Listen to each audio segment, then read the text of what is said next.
Hello student, welcome back to the channel. बच्चों, आज के टॉपिक पे मैं रेक्टिफिकेशन ऑफ एरर्स को फिर से वही कंटिन्यू करूंगा। जो प्रैक्टिकल प्रॉब्लम है मैं 32 पर आ गया हूं। प्रैक्टिकल प्रॉब्लम नंबर 32 के दो ट्रांजेक्शन मैं ऑलरेडी करा चुका हूं, दो ट्रांजेक्शंस। मैं आज बात करूंगा ट्रांजेक्शन नंबर 3 की। आगे चलेंगे, समझेंगे कि इसमें क्या गलती हुई है और वही टेक्निक हम फॉलो करेंगे जिससे आपकी अंडरस्टैंडिंग अच्छी हो सके। आइए बच्चों, हम पढ़ते हैं ये ट्रांजेक्शन कि क्या ट्रांजेक्शन हुआ है और क्या गलती की है अकाउंटेंट ने। तो हम उसी हिसाब से रेक्टिफाइड जर्नल एंट्री, वही सेम पैटर्न से करेक्ट एंट्री और रॉन्ग एंट्री फिर रेक्टिफाइड एंट्री तक हम पहुंचते हैं। आइए देखिए, तो स्टार्ट करने से पहले मैं बता दूं, मैं करा रहा हूं class 11th accounts, chapter number 17 rectification of errors.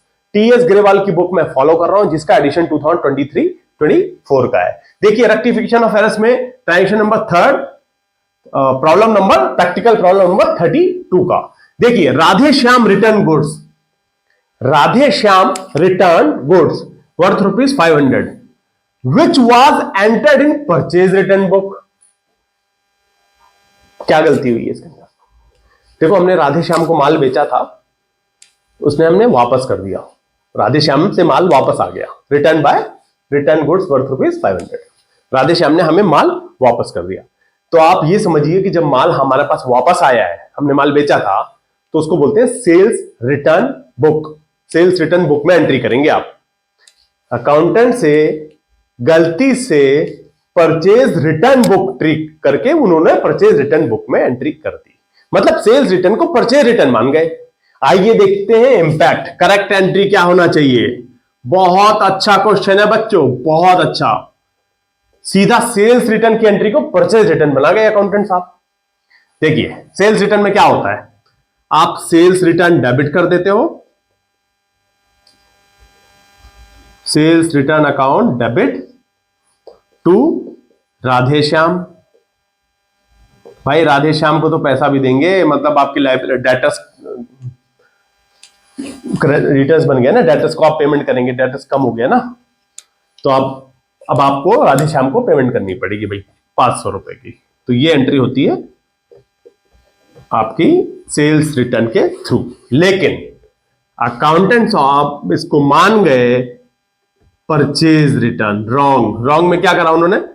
Purchase return credit होता है। देखो बच्चों, ध्यान देना, purchase debit, purchase return credit. उन्होंने क्या करा? राधे श्याम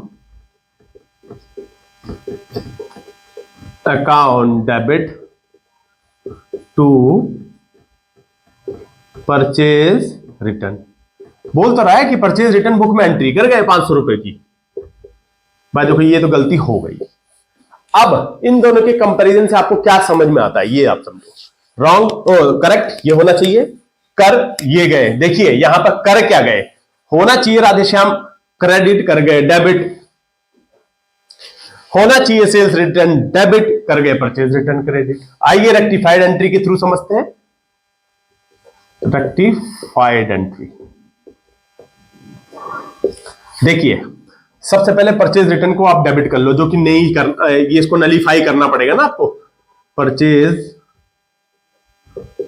रिटर्न डेबिट 500 से डेबिट कर लो, क्योंकि तभी ये कटेगा। क्रेडिट है ना, डेबिट कर लो। अब सेल्स रिटर्न अकाउंट को भी डेबिट करो, क्योंकि आपने सेल्स रिटर्न को अभी तक डेबिट नहीं किया हुआ है। सेल्स रिटर्न अकाउंट डेबिट 500 से कर लो।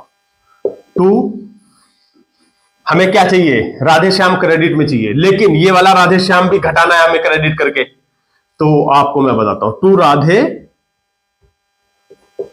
श्याम 1000 रुपीज से क्रेडिट कर लेंगे। मैं आपको बताता हूं कैसे। एक 500 रुपए तो इसको नलीफाई करने के लिए, एक एक्चुअल में क्रेडिट चाहिए 500 प्लस 500। तो इस तरह से आप क्रेडिट में राधे श्याम की बुक्स में 1000 रुपए से क्रेडिट कर देंगे। देखिए कितना सिंपल था ये। परचेज रिटर्न अकाउंट डेबिट, इसको खत्म करने के लिए डेबिट, सेल्स रिटर्न जो एक्चुअल में चाहिए वो भी डेबिट 500 से, राधे श्याम को डबल इफेक्ट से क्रेडिट कर देंगे। तो बच्चों, मैं उम्मीद ये करता हूं कि इस पैटर्न से, इस टेक्निक से आपको ये प्रैक्टिकल प्रॉब्लम नंबर 32 का ट्रांजेक्शन नंबर 3 अच्छे से समझ में आया होगा। तो please like, share and subscribe. Thank you. Thanks for watching.